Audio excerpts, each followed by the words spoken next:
Welcome back बच्चों। क्या हाल है आप लोगों के? सब आई होप बढ़िया होंगे।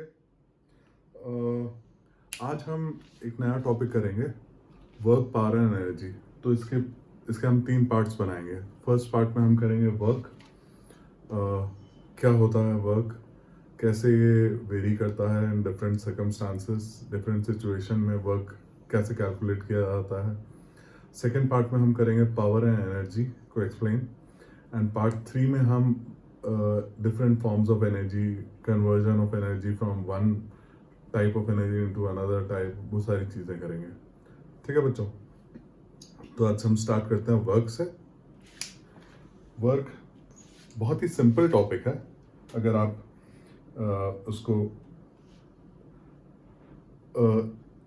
नॉर्मल लाइफ के फॉर्म में ना देखें। नॉर्मल लाइफ में अगर हम बात करते हैं तो हम बोलते हैं कि वर्क को हिंदी में क्या बोलते हैं? काम। मैं कुछ काम कर रहा हूँ, I am doing some work, right. तो नॉर्मल लाइफ में इफ आई एम ईटिंग और आई एम स्टडिंग और आई एम रीडिंग या आई एम राइटिंग, मैं बोलूँगा फिजिकली और मेंटली कोई भी एक्शन मैं कर रहा हूँ, मैं बोलूँगा I am doing some work, right. जबकि फिजिक्स में ऐसा नहीं होता है। फिजिक्स में वर्क क्या होता है? फिजिक्स में वर्क हम बोलेंगे if a body is at work, if it is at in motion under the influence of some force। क्या मतलब हुआ इसका मतलब हुआ कि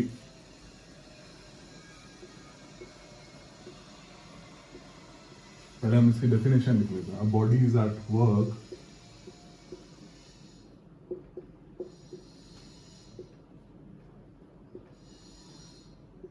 if it is under motion,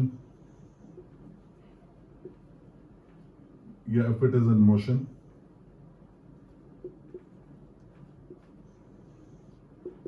under the influence of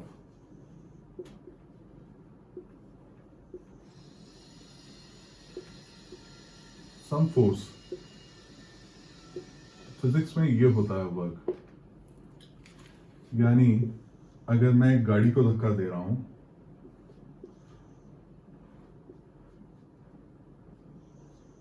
और गाड़ी मूव कर रही है, यहां से मैं फोर्स लगा रहा हूं F, गाड़ी मूव कर रही है आगे को, तो मैं कोई वर्क कर रहा हूं, राइट।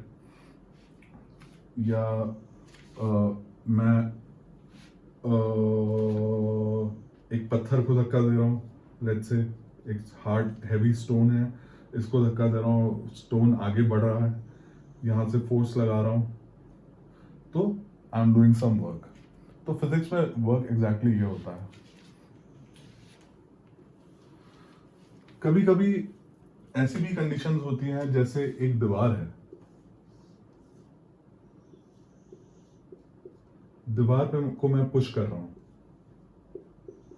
बट क्या दीवार मूव करेगी? नहीं, दीवार is not moving, so it is under no displacement, displacement 0 है। तो मैं ताकत तो लगा रहा हूं दीवार पे, बट डिस्प्लेसमेंट 0 है। तो उस केस में क्या होगा? मैं थक जाऊंगा और वर्क भी 0 होगा। क्यों? क्योंकि डिस्प्लेसमेंट नहीं है। क्या लिखा था मैंने? If it is in motion, अगर मोशन नहीं है तो वर्क 0 है, राइट। इसी तरह एक बच्चा है छोटा सा, वो एक बड़े से स्टोन को पुश कर रहा है, वो भी थक गया बेचारा। या एक कुली है, कुली ने सिर पे सामान उठाया हुआ है, तो जब सामान उठाता है वो सिर पे रखता है, तो फोर्स कहाँ को जाती है? ऊपर को। फोर्स ऊपर को लग रही है, लेकिन वो खड़ा है अपनी जगह, वो मूव नहीं कर रहा है, तो वो भी थकेगा। सामान उठा के सिर पर रख के वो कितनी देर खड़ा रह जाएगा? वो भी थकेगा, बट उसमें भी डिस्प्लेसमेंट तो नहीं है ना, तो उसका वर्क भी 0 होगा। अब मैं समझाता हूँ एग्जैक्टली वर्क होता क्या है। वर्क होता है फोर्स इनटू डिस्प्लेसमेंट। अब एक चीज ध्यान से समझिए, फोर्स जो है ये वेक्टर क्वांटिटी है, और डिस्प्लेसमेंट जो है ये भी वेक्टर क्वांटिटी है। चलिए ये मैं आपको थोड़ी देर से समझाऊंगा, जब एग्जैक्टली मैं समझाऊंगा कि होता क्या। सो वर्क होता है फोर्स इनटू डिस्प्लेसमेंट।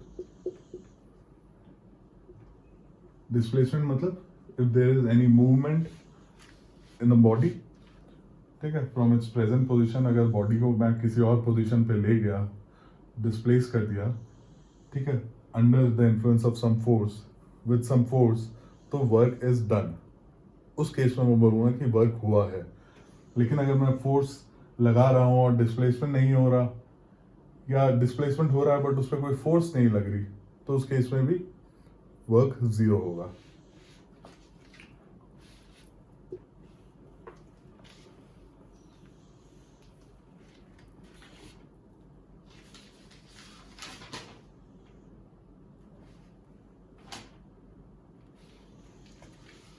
ठीक है, कई किताबों में डिस्प्लेसमेंट को एस से डिनोट करते हैं, हम डी से ही करेंगे,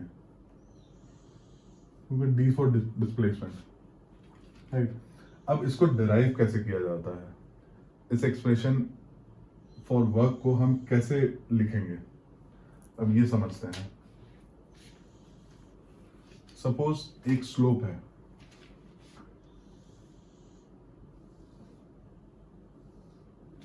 यहां एक बॉक्स रखा है,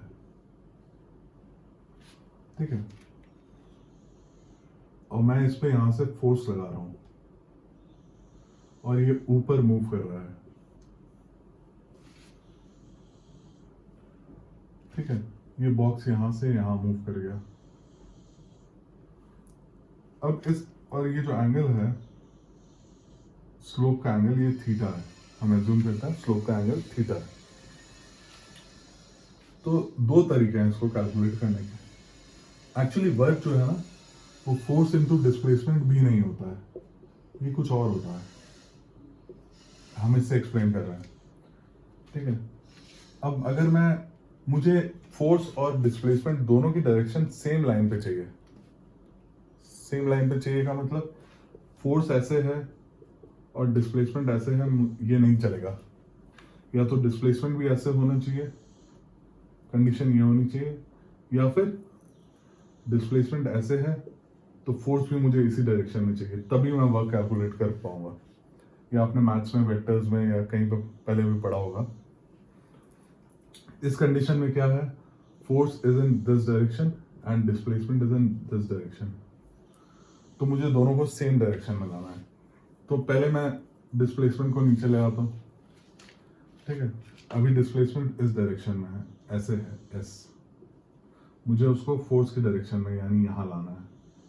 इसके बीच का एंगल थीटा है, बीच का एंगल थीटा है ना, तो ये क्या होगा, ये वाला एस कॉस थीटा, राइट। तो फोर्स इस डायरेक्शन में फोर्स है और डिस्प्लेसमेंट इस डायरेक्शन में है, फिर मैंने एस लिख दिया।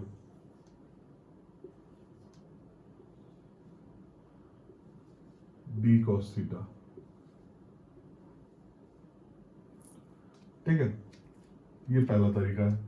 तो वर्क एक्चुअली क्या होता है, वर्क होता है F into D cos theta, या F into D cos theta, ये असली फोर्स वर्क होता है, F into displacement cos theta, where theta is the angle between force and displacement. क्या होता है work, force into displacement into cos theta, where theta is the angle between force and displacement, ठीक है, ये है ना। अभी डी यहां था, मैंने डी का ये वाला फोर्स की डायरेक्शन वाला कंपोनेंट निकाल के उसको लिख दिया। अब दूसरा तरीका हम यूज करते हैं। दूसरा तरीका क्या है, मैं फोर्स का ये वाला कंपोनेंट लूंगा, अभी फोर्स है ये एफ, फोर्स का मुझे कौन सा कंपोनेंट लेना है, ये एंगल मेरा ये कितना है थीटा, ये एंगल थीटा कैसा है, चलिए ये भी देख लेते हैं। ये फोर्स है, तो ये एंगल और ये एंगल बराबर होगा क्योंकि सेम ही है, तो ये क्या हो जाएगा, एफ कॉस थीटा। आपने पढ़ा होगा अगर एक रिजल्टेंट ऐसा है और ये x है, सॉरी ये x है, ये थीटा है, तो ये x cos थीटा होता है, और जो थीटा से ऑपोजिट साइन वाली 90 माइनस थीटा वाली जो एंगल है उसको हम x साइन थीटा बोलते हैं, राइट। बेसिक है। कैसे बेसिक, मैं आपको ये भी समझा देता हूँ। इसको मैं मान लेता हूँ x, सॉरी इसको मैं मान लेता हूँ AB,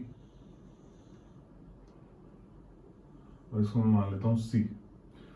तो cos थीटा क्या होता है, याद है आपको? cos थीटा होता है बेस अपॉन हाइपोटेन्यूज। बेस क्या है? AB, तो AB ओवर हाइपोटेन्यूज क्या है? x is equal to cos theta. तो AB हो गया x cos थीटा, यानी ये हो गया x cos थीटा, ठीक है। सिमिलरली ये हो जाएगा x sin थीटा। तो जो भी थीटा वाला किस साइड होगी उसको हम cos थीटा बोलेंगे, और ऑपोजिट साइड को जिसमें थीटा नहीं है उसको हम sin थीटा बोलेंगे।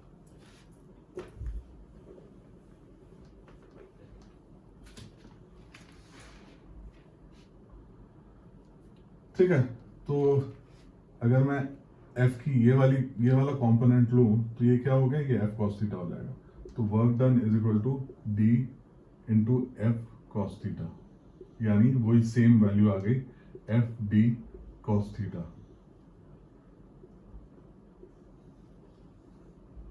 वेक्टर की क्लास में आपने पढ़ा होगा दो प्रोडक्ट होता है, एक होता है डॉट प्रोडक्ट, एक होता है क्रॉस प्रोडक्ट। पढ़ा है वेक्टर की क्लासेस में? डॉट प्रोडक्ट क्या होता है? f into D cos theta, और क्रॉस प्रोडक्ट क्या होता है? f into D sine theta into unit vector n। तो इससे तो हमें कोई मतलब नहीं है क्योंकि हमारी ये वैल्यू आ रही है। तो मैं इसको कह सकता हूं कि जो वर्क डन है वो f डॉट प्रोडक्ट है f और d का, मतलब ये भी वेक्टर है, ये भी वेक्टर है, लेकिन वर्क क्या है? वर्क स्केलर है, क्योंकि वर्क की कोई डायरेक्शन नहीं है। फोर्स की डायरेक्शन होती है, डिस्प्लेसमेंट की डायरेक्शन होती है, वर्क की कोई डायरेक्शन नहीं होती। इसीलिए work is F dot D, यानी F into D into cos theta, जो एक्चुअल वर्क होता है। चलिए अब हम इसकी कंडीशंस पढ़ते हैं, इसके एग्जांपल्स पढ़ते हैं कि वर्क कितने टाइप के होता है actually.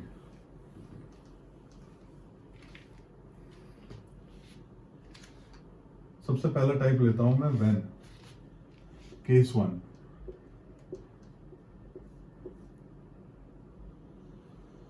When theta is equal to 0 degree.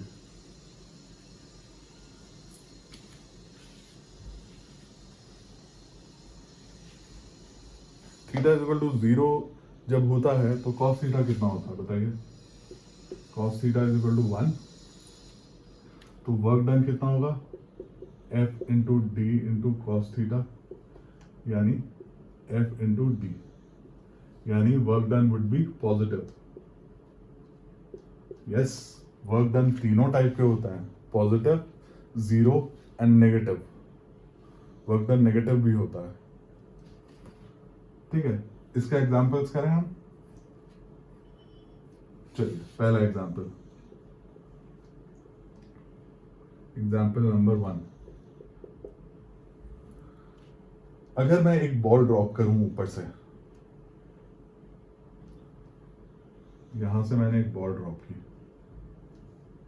Ball यहां पर आ गई, यहां पर आके ये जमीन है, यहां पर आके रुक गई, तो उस केस में बॉल पे एक फोर्स लग रहा है जिसको बोलेंगे ग्रेविटेशनल फोर्स G। यहां से यहां तक h हाइट है, मैं मान लेता हूं। तो फोर्स कहां है? नीचे की तरफ, क्योंकि ग्रेविटी उस बॉल को पुल कर रही है अपनी तरफ, राइट। और डिस्प्लेसमेंट कहां है? डिस्प्लेसमेंट भी नीचे की तरफ है। डिस्प्लेसमेंट कितना है? h। तो वर्क डन कितना हो गया? Force into displacement cos theta. Cos theta तो 1 आ गया, तो इसको मैं हटा दूं, तो डी कितना है मेरा, फोर्स कितना है मेरा, एम इंटू जी। क्यों? क्योंकि फोर्स एम इंटू जी ही होता है ना। जब भी मैं कोई चीज ऊपर से नीचे ड्रॉप करूंगा तो एक तो उस बॉल का मास लगता है और दूसरा ग्रेविटेशनल पुल लगता है अर्थ का, एक्सेलरेशन ड्यू टू ग्रेविटी। तो फोर्स को मैं लिख सकता हूँ एम इंटू जी और डी को मैं लिख सकता हूँ एच। तो मेरा वर्क डन हो जाएगा M into G into H. पहला example, when work is positive.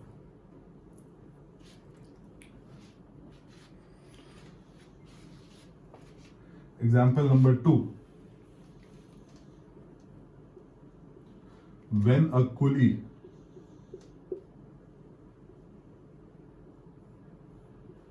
raises a load, जब कुली नीचे से लोड उठाता है उस केस में और सिर पे रखता है, नीचे से उठा के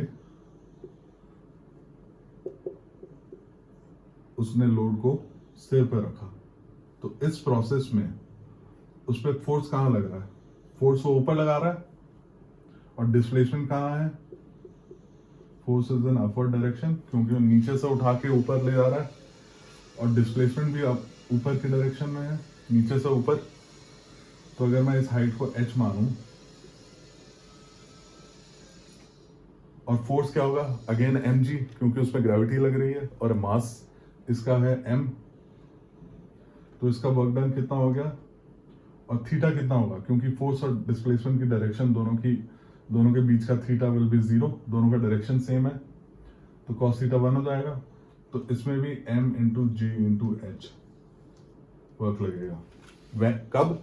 जब when a pulley raises the load from ground to his head, towards his head या till his head, जो भी कह लें, ठीक है, ऐसे करके ऐसे।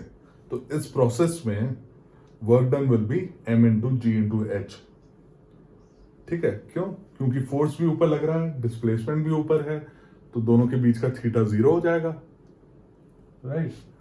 फोर्स ऐसे है, डिस्प्लेसमेंट भी ऐसे है, जब दोनों ही ऊपर लगेंगे तो थीटा क्या होगा, थीटा 0 होगा ना दोनों के बीच में।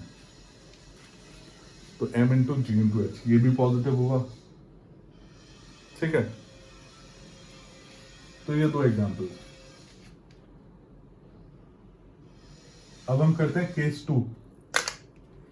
केस 2 यानी व्हेन थीटा इज 90 डिग्री।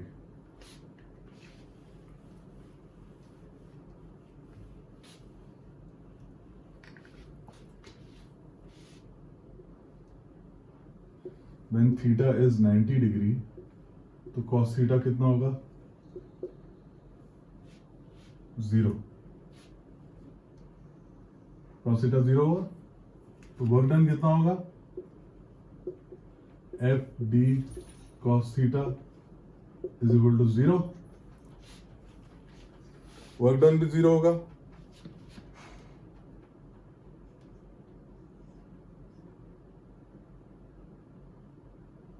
है ना? तो इस केस में क्या होगा, देखिए पहला example 1, when a pulley is moving in a straight line, simple सा example, when a pulley is moving in a straight line,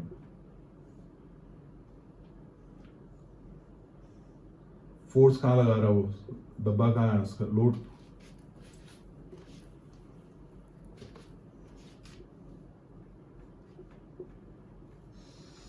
कहां है, इसके सिर पे है ना, लोड सिर पे है और वो सीधा मूव कर रहा है, सॉरी फोर्स तो ऊपर होगा, सीधा मूव कर रहा है, तो displacement is in this direction क्योंकि वो मूव कर रहा है इस तरफ। और फोर्स कहां लग रहा है उसका, फोर्स तो ऊपर लग रहा है, उसने वेट ऊपर उठाया हुआ है, तो फोर्स उसके हाथ से ऊपर लग रहा है, तो इसके बीच का एंगल कितना हुआ, क्योंकि एफ का डायरेक्शन ये है, डी का डायरेक्शन ये है, तो एंगल कितना हुआ बीच में, 90 डिग्री, राइट। जब एंगल 90 डिग्री होगा तो वर्क डन कितना हो जाएगा, 0।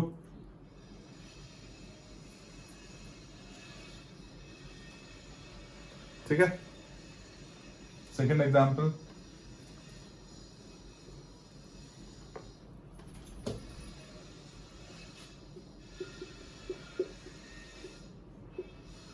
मैंने एक स्ट्रिंग लिया। ये स्ट्रिंग वाला एग्जाम्पल बहुत इंपॉर्टेंट है, हर जगह यूज हो रहा है।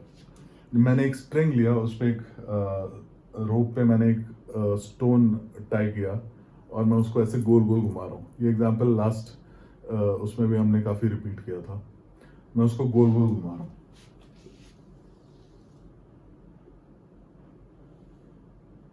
ये स्टोन है, ये मैं हूं और मैं इसको गोल गोल घुमा रहा हूं।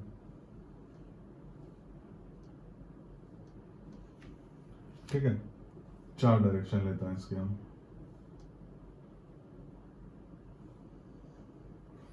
पहली डायरेक्शन में डिस्प्लेसमेंट की डायरेक्शन क्या होगी, ये। और फोर्स कहाँ लग रहा है, सेंट्रीपिटल समझाया था, टेंशन फोर्स लगता है रोप में बीच की तरफ। लास्ट में सेंट्रीपिटल वाली क्लास में अगर आपने नहीं पढ़ा है तो आप पीछे जाके सेंट्रीपिटल वाली क्लास कीजिएगा। उसमें भी मैंने समझाया है कि टेंशन जो है रोप पे लगता है वो बीच की तरफ लगता है, जो कि एक सेंट्रीपिटल फोर्स होता है। तो इसके बीच का एंगल कितना हुआ, 90 डिग्री। यहाँ पर डिस्प्लेसमेंट का डायरेक्शन ये होगा, इसका और टेंशन का डायरेक्शन ये होगा। इसका बीच में क्या हुआ, 90 डिग्री। सिमिलरली यहाँ पर डिस्प्लेसमेंट ये हुआ और टेंशन बीच में हुआ। इसके बीच में कितना है, 90 डिग्री। और यहाँ पर डिस्प्लेसमेंट ये हुआ और टेंशन बीच में हुआ। इसके बीच में कितना एंगल है, 90 डिग्री। गोल गोल गोल गोल गोल गोल गोल गोल गोल गोल गोल। जब मैं गोल गोल घुमा रहा हूं तो वर्क डन कितना हुआ, इन एवरी पॉइंट 0। क्यों, क्योंकि work done is force into displacement into cos theta. When theta is 90 degree, cos theta will be 0. When cos theta is 0, तो work done is equal to F into D into 0, यानी 0. तो work done will be 0. एक चीज notice करिए, with in the circle तो 0 हो रहा है, लेकिन जब मैंने ये रोप्स यहां से शुरू किया घुमाना और ये वापस यहीं पर आया, तो उस केस में डिस्प्लेसमेंट क्या होगा, डिस्प्लेसमेंट भी 0 हो जाएगा, क्योंकि जहां से स्टार्ट किया था घूम के वहीं आ गया, तो डिस्प्लेसमेंट भी 0 हो जाएगा। तो वर्क डन 0 उस केस में दोबारा F into D into cos theta होगा। कॉस थीटा तो 0 है ही, डी भी 0 हो गया, तो वर्क डन फिर 0। ठीक है, ये एग्जाम्पल नंबर 2। और थर्ड केस लेते हैं हम, case number 3, when theta is 180 यानी 180 degree, 180 degree. Theta is 180 degree, तो कॉस थीटा क्या होगा बताइए। कॉस 90 प्लस थीटा कितना होता है, माइनस कॉस थीटा, तो ये हो जाएगा -1। यानी work done is F into D into cos 180 degree, यानी F इंटू डी इंटू -1, यानी -F इंटू डी, यानी work done is negative.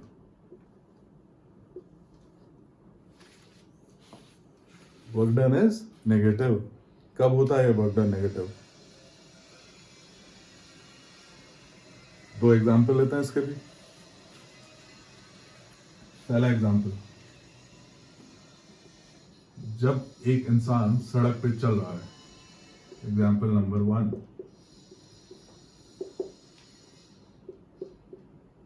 Normal सड़क पे चल रहा है, तो उसका डिस्प्लेसमेंट इस डायरेक्शन में है, लेकिन फोर्स कहां लगेगी और कौन सी फोर्स लगेगी, चल तो वो इधर रहा है, फ्रिक्शनल फोर्स लगेगी ऑपोजिट साइड में। कौन सी फोर्स लगेगी, फ्रिक्शनल फोर्स। तो दोनों के बीच का एंगल क्या हुआ, F इस तरफ है और D इस तरफ है, बीच का एंगल हो गया कितना, 180 डिग्री। तो वर्क डन कितना हुआ, -F इंटू डी। समझ में आया। अगर मैं एक स्ट्रेट लाइन पे चल रहा हूं, स्ट्रेट रोड पे चल रहा हूं, तो मुझ पे कौन सी फोर्स लग रही है, फ्रिक्शनल फोर्स लग रही है पीछे की तरफ, सड़क की जो सड़क will apply frictional force on my shoes या ऑन माई फुट, ठीक है, इन द बैकवर्ड डायरेक्शन। तो इस केस में थीटा विल बी 180 डिग्री, यानी work done will B negative.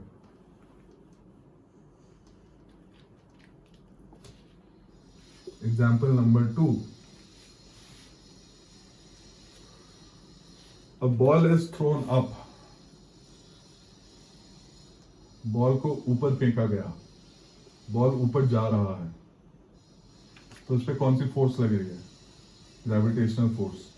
Displacement किधर है? ऊपर की तरफ। दोनों के बीच का एंगल कितना हुआ? 180 डिग्री, यानी force done is equal to minus F into D.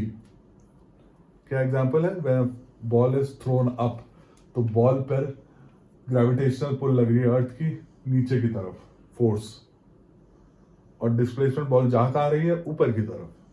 तो दोनों का डायरेक्शन क्या हुआ बीच का? 180 डिग्री, यानी माइनस, यानी work done is minus F into D. ठीक है, ये दो एग्जाम्पल्स हैं।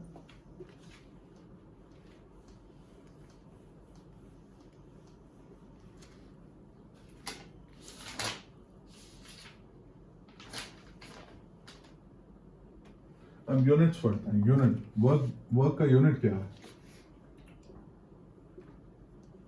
वर्क की एसआई यूनिट होती है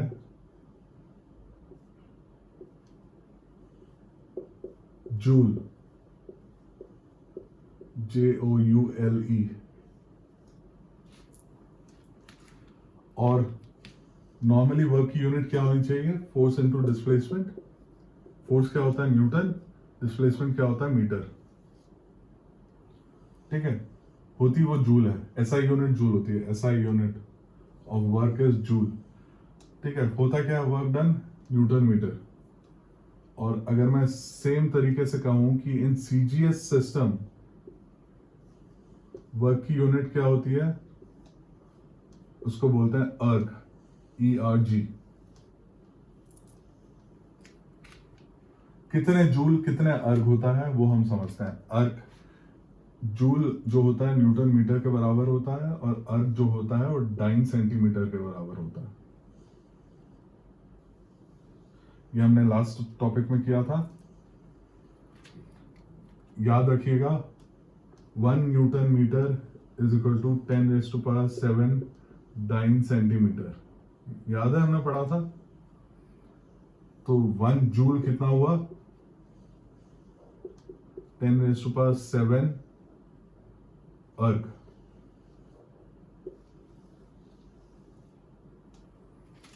ठीक है, इसको मैं ब्रेकअप कर देता हूं। 1 newton is equal to 10⁵ dynes, and 1 meter is equal to 10⁻² centimetre. ठीक है, तो newton metre is 10⁻⁷ dyne centimetre, and 1 joule is 1 newton metre, 1 erg is 1 dyne centimetre. तो 1 न्यूटन मीटर कितना हुआ? 10⁻⁷ डाइन सेंटीमीटर, यानी 1 जूल कितना हुआ? 10⁻⁷ अर्ग। ठीक है, ये आज हमने कंप्लीट किया वर्क। कोई भी डाउट हो आपको इस टॉपिक पे, तो आप प्लीज कमेंट कीजिए, मैं वो डाउट नेक्स्ट पार्ट में क्लियर कर दूंगा। ठीक है, थैंक यू वेरी मच बच्चों, have a nice time, bye bye.